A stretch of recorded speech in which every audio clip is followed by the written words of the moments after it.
بسم اللہ الرحمن الرحیم، السلام علیکم۔ پروگرام ہے علم و دانش، میں آپ کا میزبان صفدر علی ہوں۔ ناظرین گرامی، انسان کو اپنی زندگی میں بہت ساری مشکلات کا سامنا رہتا ہے، اور جب وہ ان مشکلات میں آتا ہے تو وہ ان تمام تر رحمتوں، تمام تر برکتوں اور تمام تر نعمتوں کو بھول جاتا ہے جو اسے ماضی میں یا حال میں میسر ہوتی ہیں۔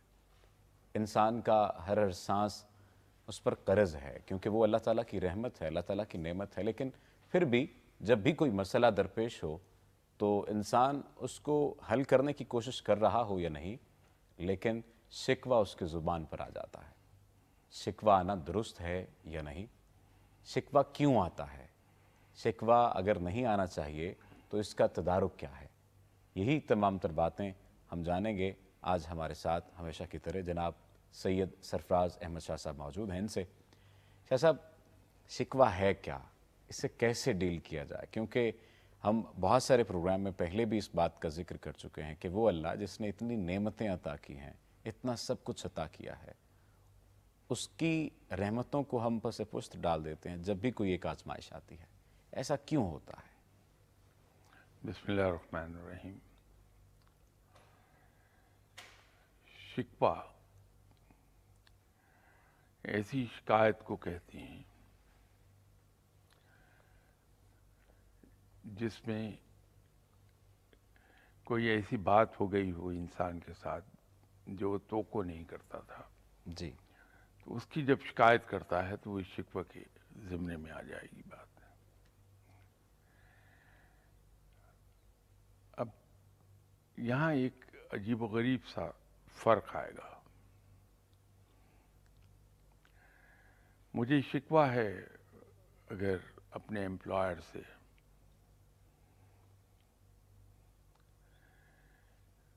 تو وہ میں کر لوں گا، اگرچہ پسندیدہ بات نہیں ہوگی، کہ وہ میری ہی طرح کا انسان ہے، رب تعالیٰ کا محتاج بندہ ہے۔ لیکن رب تعالیٰ تو مالک کائنات ہے، جی، کل کائنات کا مالک ہے، اور وہ عظیم ترین ہے، مجھے پالتا ہے، مجھے وہ کچھ بھی عطا کرتا ہے جو میں اس سے نہیں مانگتا، جس کی توقع بھی نہیں ہوتی مجھے، لیکن وہ اپنی رحمت کے صدقے مجھے عطا فرما دیتا ہے۔ بے شک۔ تو جہاں سے مہربانیاں اس طرح ہو رہی ہوں کہ میرے علم میں بھی نہ آئے کہ میری کون سی ضرورت آنے والی ہے، رب تعالیٰ اس کا بندوبست پہلے کر کے بھیج دے۔ جی، میں اپنی غلطی سے مشکل میں پھنسا ہوا ہوں، لیکن رب مجھے اس مشکل سے نکال لیتا ہے۔ جب اس کی مہربانیاں انگنت ہیں تو اس سے شکایت جائز نہیں ہے انسان کی، اس کا شکوہ جائز نہیں ہے۔ اس سے ہم درخواست کر سکتے ہیں، شکوہ نہیں کر سکتے، اس لیے کہ وہ آقا ہے، اور غلام کا کوئی کام نہیں کہ اپنے آقا کا شکوہ بیان کرے۔ غلام کا تو ایک کام ہے کہ وہ سر خم تسلیم۔ شاید آپ کے پروگرام میں یا کسی اور چینل پر میں نے ابو بن ادھم جی، کی بات کی تھی کہ ابو بن ادھم بہت بڑے ولی اللہ گزرے اپنے وقت میں، ان کے عقیدت مند بے شمار تھے، تو عمر زیادہ ہو گئی تھی، تو ایک عقیدت مند نے دیکھا کہ یہ ہر کام اپنے ہاتھ سے کرتے ہیں، تو ایک دن وہ بہت کڑیل خوبصورت نوجوان بطور غلام کے لیے آئے۔ اس زمانے میں غلاموں کا رواج تھا، اور لا کے حضرت ابو بن ادھم کی خدمت میں پیش کیا کہ حضور، یہ آپ کے لیے میں غلام لایا ہوں تاکہ آپ کو کچھ تھوڑی کاموں میں سہولت ہو جائے۔ بالکل صحیح۔ تو بڑے خوش ہوئے، اس لیے کہ کڑیل جوان تھا، بڑا ہینڈسم، بہت ایکٹیو، بڑا اسمارٹ۔ تو حضرت ابو بن ادھم نے اس سے پوچھا کہ تمہارا نام کیا ہے؟ انہوں نے کہا جی میرا کوئی نام نہیں، وہی نام ہے جس سے آپ مجھے پکارے ہیں۔ اللہ اکبر۔ تو ابو بن ادم نے پوچھا کہ چلو یوں بتا دو کہ کس نام سے پکارے جانا پسند کرتی ہو؟ جی۔ کہ اسی نام سے جس نام سے مجھے پکارنا پسند فرمائیں آپ۔ تو ابو بن ادم نے پوچھا کہ کھانا کس وقت کھاتے ہو، تاکہ اس وقت اس کو پرووائڈ کر دیا جائے۔ تو جواب آیا کہ جب آپ عطا فرما دیں۔ پوچھا تمہیں کھانے میں پسند کیا ہے؟ کہ جو آپ کھلا دیں۔ سونا کس وقت پسند کرو گے؟ کہ جب آپ اجازت دے دیں۔ تو ابو بن ادم پر اتنا خوف طاری ہوا رب تعالیٰ کا کہ وہ تھوڑی دیر کے لیے ہوش و حواس کھو بیٹھے۔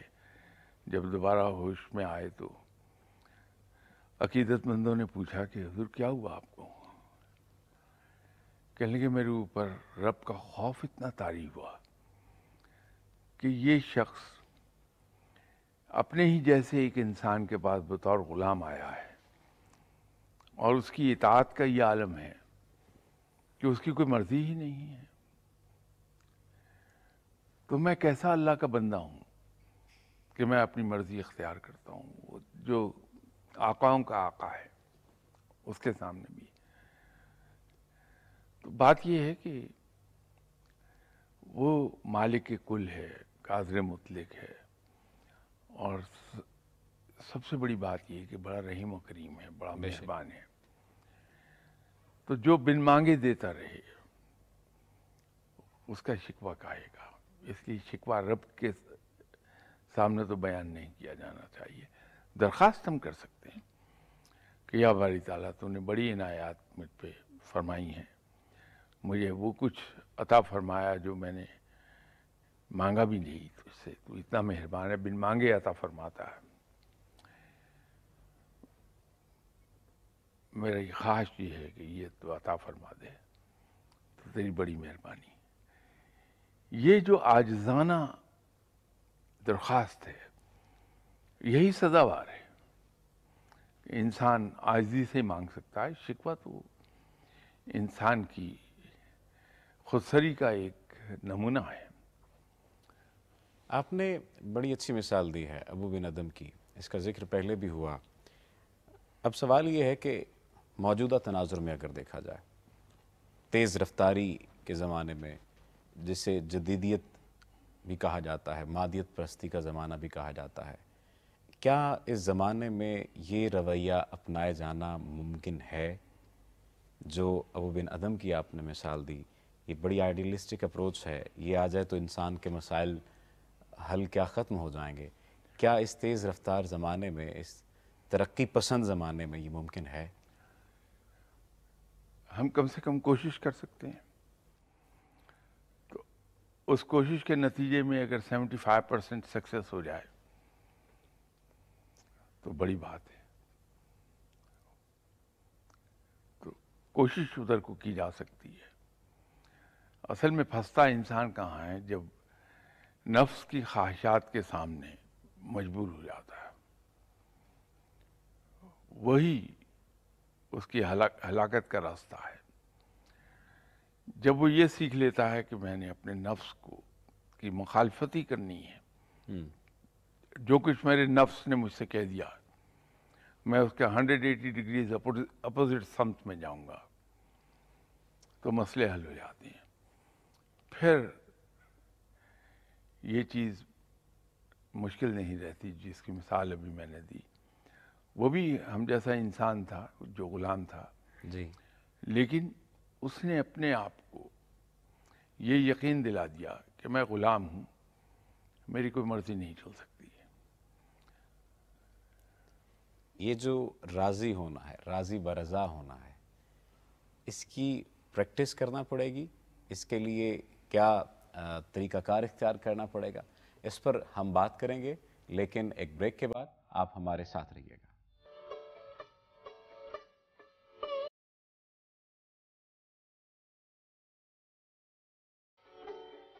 ویلکم بیک ناظرین۔ بریک پہ جانے سے پہلے شکوہ کیسے ختم کیا جا سکتا ہے اس پر بات ہو رہی تھی، راضی رضا کی بات ہو رہی تھی۔ آپ نے جیسا کہ فرمایا کہ ہم کوشش کر سکتے ہیں، کوشش ہمارے ہاتھ میں ہے۔ اب یہ جو کوشش ہے اس کا آغاز کہاں سے ہونا چاہیے؟ سوچ کی حد تک عملی اسے جامہ پہنا دیں، کیا کیا جائے؟ سوچ کے بغیر تو کوئی کام ہو نہیں سکتا۔ جی ہمارے ہر فعل کی ابتدا سوچ ہے۔ جی ہم سوچتے ہیں ایک چیز کو، پھر نیت کر لیتے ہیں، ارادہ کر لیتے ہیں، اور اس ارادے کو عملی جامہ پہناتے ہیں تو وہ فعل سرزد ہو جاتا ہے۔ بالکل صحیح۔ تو اسی لیے سب سے زیادہ کوشش یہ کی جاتی ہے کہ ہماری سوچ پاکیزہ ہو جائے، پازیٹیو ہو جائے، کیونکہ جب سوچ ہماری پازیٹیو ہو جائے گی تو ہمارے ہاتھوں سے سرزد ہونے والے سارے افعال پازیٹیو ہوں گے۔ ہمارے یہاں تو ایک رواج یہ ہے، فیشن ہے کہ ہم کرپشن کو روتے ہیں، لیکن عجیب اتفاق یہ ہے کہ جو مالی کرپشن ہے صرف اس کے بارے میں بات کرتے ہیں۔ بالکل ایسا ہے۔ جو انٹلیکچوئل کرپشن ہے وہ زیادہ خوفناک ہے، جی کیونکہ یہ جو فائنینشیل انٹیگریٹی کی ہم نے بات کی ہے، فائنینشیل انٹیگریٹی ڈیمیج ہی اس وقت ہوتی ہے جب کسی کی انٹلیکچوئل سوچ کے اندر کوئی کجی آ جائے۔ جب وہاں فالٹ آتا ہے تو ہمارے ہاتھوں سرزد ہونے والے تمام افعال اس میں فالٹ آ جائے گا، اس میں وہ غلط سمت میں چلے جائیں گے۔ تو سوچ پہلی چیز ہے، اس کے بعد ارادہ ہے، پھر ہماری کوشش آ جائے گی۔ تو اگر میں نے یہ سوچ لیا کہ مجھے راہ راست سے میں کیسے ہٹتا ہوں، میں لالچ میں کیسے چلا جاتا ہوں، اور جب لالچ میں جاتا ہوں تو مجھ سے فائنینشیل کرپشن ہو جاتی ہے، چوری ہو جاتی ہے، ڈاکہ مار لیتا ہوں، تو میں پھر اپنی سوچ کو ٹھیک کروں گا کہ ذہن میں خیال آیا کہ یہ کر لیا جائے تو وہیں اس کی نفی کر دی کہ نہیں، میں یہ نہیں کروں گا، اور پھر اس پر قائم ہو گئے۔ آپ کے کسی پروگرام میں آپ نے غیر متزلزل شخصیت کی بات کی تھی۔ بالکل ایسا۔ تو جب ہمارے ارادے غیر متزلزل ہو جاتے ہیں، نفس ہمارا بہکائے، ہم اپنی جگہ ڈٹے رہتے ہیں کہ میں یہ نہیں کروں گا کیونکہ یہ میرے رب نے مجھے منع فرمایا ہے۔ تو یہ جب ارادہ میرا پختہ ہو جاتا ہے، مصمم ہو جاتا ہے، تو میں رک جاتا ہوں پھر۔ تو ضروری یہ ہے کہ وہ جس کو یہ کہتے ہیں کہ بدی کو شروع ہی میں روک دیں، وہ بڑا ضروری ہے کہ سوچ کو روک لیجئے وہیں پہ، نو میں نہیں کروں گا، معاملہ درست ہو جائیں گے۔ آپ نے سوچ کو روکنے کی بات کی ہے، اور اس سے پہلے جب ہم شکوے کی بات کر رہے تھے تو پھر اللہ سے شکوے کی بات ہوئی، لیکن ہم انسانوں سے بھی شکوے کر رہے ہوتے ہیں، ہم انہیں مارجن آف ایرر نہیں دے رہے ہوتے۔ کیا مارجن آف ایرر نہ دیے جانا ہی شکوے کی بنیاد بنتا ہے؟ ہم یہ کیسے سیکھ سکتے ہیں کہ سامنے والا انسان بھی غلطی کر سکتا ہے اور اسے مارجن آف ایرر دیے جانا چاہیے؟ انسانوں سے شکوے کیسے کم کیے جا سکتے ہیں؟ کیونکہ شکوہ بنیاد بن رہا ہوتا ہے کسی بھی بگاڑ کی، لڑائی کی۔ نہایت آسان ترکیب ہے اس کی۔ اگر مجھے آپ سے کوئی شکایت یا شکوہ پیدا ہوتا ہے تو پیشتر اس کے کہ میں اپنی زبان پر لاؤں، میں خود اپنے آپ کو سمجھاتا ہوں کہ صفدر صاحب بھی میری طرح کے انسان ہیں، بحیثیت انسان مجھ سے غلطیاں ہوتی ہیں، میرے اندر ہزارہ خامیاں ہیں، دوسرے لوگ اگر مجھے قبول کیے ہوئے ہیں میری خامیوں کے ساتھ اور میری خامیوں کو وہ نظر انداز کر دیتے ہیں، برداشت کرتے ہیں، تو میں صفدر صاحب کو یہ الاؤنس کیوں نہیں دے سکتا؟ تو جب میں اس ریشنل تھنکنگ کی طرف جاتا ہوں تو بیلنس ہو جاتا ہے کہ مجھے پتا ہے کہ میں نے بھی تو یہ غلط کام کیا تھا. اگر آپ کے ہاتھ سے گلاس چھوٹ گیا اور پانی بکھر گیا یہاں، تو بجائے اس کے میں یہ کہوں کہ صفدر صاحب یہ کیا کیا آپ نے، فرش گلا کر دیا. تو اگر میں یہ سوچ لوں کہ مجھ سے اب تک کتنی مرتبہ یہ حرکت ہو گئی، جی، تو میں نے تو یہی توقع کی تھی کہ کوئی اس پوائنٹ آؤٹ نہیں کرے گا، تو یہ سلوک میں صفدر صاحب کے ساتھ کیوں نہیں کر سکتا، تو رک جاؤں گا میں. ہمیں اگر یہ ہر وقت یاد رہے کہ میں بھی انسان ہوں اور بطور انسان کے میرے اندر ہزارہ خامیاں ہیں، لیکن لوگ اس کو برداشت کر رہے ہیں، ان خامیوں کے ساتھ مجھے برداشت کیا ہوا ہے، تو میں دوسرے آدمی کو کیوں نہیں برداشت کر سکتا؟ بڑی حد تک انسان قابو میں رہتا ہے. فی زمانہ بات کی جائے تو والدین کو بہت سے شکوے اور شکایتیں ہیں. ماضی کی بات میں اس وجہ سے نہیں کر سکتا کہ ماضی میں نہ جانے کیا وہ میرا تجربہ نہیں تھا. موجود حالت حال کی بات کریں تو یہ تجربے میں اور سامنے یہ بات آئی ہے کہ والدین کو بہت سارے شکوے ہیں. اولاد ان کی بات نہیں مانتی سٹڈیز میں، کریئر میں، شادی کے معاملات میں. اس شکوے کو، اس صورتحال کو کیسے ڈیل کیا جائے؟ کیونکہ یہی شکوہ جب پیدا ہوتا ہے تو پیرنٹس کے درمیان اور اولاد کے درمیان بہت فرق آ جاتا ہے. جب یہ فرق آتا ہے تو پھر بدنظمی، بدمزگی پیدا ہوتی ہے اور پورا خاندگی نظام تباہ ہو جاتا ہے. بات شروع شکوے سے ہوتی ہے. بالکل درست فرما رہے ہیں آپ. اس میں قصہ یہ ہے کہ بحیثیت پیرنٹس کے ہمارے رویے کچھ ایسے ہیں کہ ہم اپنی اولاد کو کپڑوں سمیت سمندر میں اتار دیتے ہیں اور پھر ان کو اس بات پہ ڈانٹتے ہیں کہ تمہارے کپڑے کیوں گیلے ہو گئے. ہمارے بچے ایکسپوزڈ ہیں ماڈرن ٹیکنالوجیز کو. جی نہ صرف ایکسپوزڈ ہیں بلکہ استفادہ کرتے ہیں. جی تھرو انٹرنیٹ اب پوری دنیا ان کی فنگر ٹپس پر ہے. بے شک. معلومات محدود نہیں ہیں، غیر محدود ہو گئی ہیں.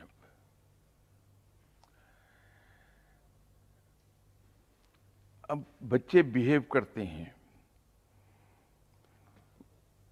ان چیزوں کے مطابق جو کچھ وہ سیکھ رہے ہیں انٹرنیٹ سے،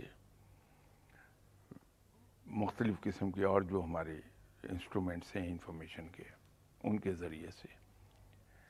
بچوں کو ہم اسکول ان میں داخل کراتے ہیں جہاں پہ جو کورسز ہیں ان کے وہ مغرب سے آئے ہوئے ہیں، امریکہ سے آئے ہوئے ہیں. لرننگ ان کی ساری وہ ہوتی ہے.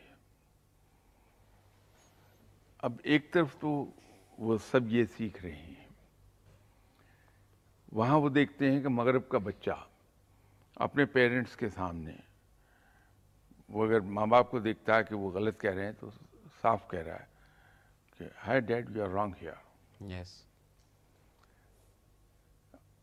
اب وہ سارا دن انہی چیزوں میں ہے مصروف. میں ذہنی طور پر مشرقی باپ ہوں. جی میری ایکسپیکٹیشن اپنے بیٹے سے یہ ہے کہ میرے سامنے آنکھ بھی نہ اٹھائے. اس کی سپورٹ میں میں کیا کہتا ہوں کہ جب میں اس کی عمر میں تھا تو میں نے اپنے والد کی کسی بات پر کبھی آنکھ اٹھا کے بھی نہیں ان کی طرف دیکھا کہ کیا کہہ رہے ہیں. تو ایک ہی لفظ تھا کہ جی سر، جی سر، آئندہ نہیں ہوگا سر. جی یہ میں یہ بھول جاتا ہوں کہ میں کارپوریشن کے پرائمری اسکول میں جہاں ٹاٹ پر بیٹھ کے پڑھتے تھے میں وہاں کا پڑھا ہوا ہوں. میرا ایکسپوئر نہیں تھا بالکل ان چیزوں پہ. انٹرنیٹ، ای میل یا اسی قبیلے کی اور انسٹرومنٹس وہ میرے زمانے میں بالکل نہیں تھے. تو مجھے نہیں معلوم تھا کہ باہر کی دنیا کیا ہے. میں نے صرف وہ سیکھا جو میرے والدین نے سکھا دیا یا مجھے ٹیچرز نے اسکول میں سکھا دیا. بے شک. ان کی کتابیں مختلف ہیں، مغرب سے امپورٹڈ ہیں. ان کی ایکسیس مغرب کے پروگرامز کی طرف ہے. ٹی وی ہے، اس پر وہ کیبل پر دنیا جہان کے مغربی چینلز دیکھتے ہیں بچے. وہ ایک ڈفرینٹ چیز سیکھ رہے ہیں. تو وہ جو میں نے کہا تھا کہ ہم نے سمندر میں بچے کو کپڑوں سمیت پھینکا ہے اور اب اس پر ناراض یہ ہو رہے ہیں کہ تمہارے کپڑے کیوں گیلے ہو گئے. جی. تو اگر ہم بچوں کا ایکسپوئر کر دیتے ہیں ان چیزوں کی طرف تو ہمیں اس چیز کو قبول کر لینا چاہیے کہ وہ باادب تو رہیں گے کہ وہ ہمارا خون ہے، لیکن جس بات کو وہ حق سمجھتے ہیں اس کو بیان کرنے کا حوصلہ آ گیا ان میں. وہ پوائنٹ آؤٹ کر دیں گے کہ did you are wrong here. بالکل صحیح. Do it correctly. یعنی ہمیں اپنے آپ کو بھی زمانے کے ساتھ ساتھ ڈھالنا ہے اور جو ان کے شکوے اور شکایتیں اور جو باتیں ہیں ان کو سننا بھی ہے، ان کو ایڈریس بھی کرنا ہے. یہی معاملہ دیگر انسانوں کے ساتھ ہے اور یہی معاملہ آپ خدا کے ساتھ رکھیں کہ آپ کو معلوم ہو کہ اس کی عطائیں کیا ہیں. انسانوں کے ساتھ معاملہ کرتے ہوئے آپ کو معلوم ہو کہ مارجن آف ایرر دینا ہے. اپنے میزبان صفدر علی کو دیجیے اجازت. اللہ نگہبان.